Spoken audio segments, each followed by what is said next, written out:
What is up, people? Jermaine Harris here. I'm going to talk to you a little bit about balance and how balanced thinking, if anything, and how it's not just about positive thinking and being happy all the time.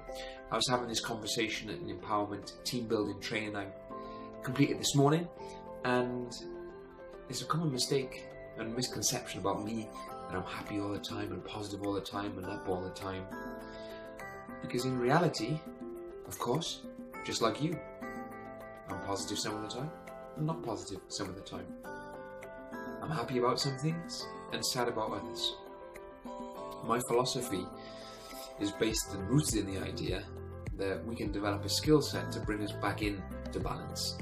Now, a concept that I was talking about with the attendees at my training today was the inner critic. You know, that voice that you hear in your head that says you can't do it, it can't be done, who are you, you're not good enough, don't be silly, you'll never be able to do that. And every single one of you watching this has had this voice in your head. But I believe in a balanced universe, no up without down, no left without right, no hot without cold, no happy without sad, no inner critic without an inner coach. So what if you develop the ability to cultivate and develop an inner coach? And again, I'm not positive thinking enough to think that the inner critic's going to disappear, because it's not.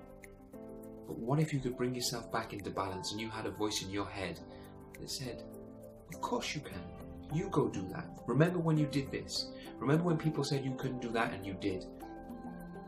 Practice and realize and observe the inner critic and realize that it's a voice that you've learned, a voice that's been conditioned, a voice that may not even be your voice.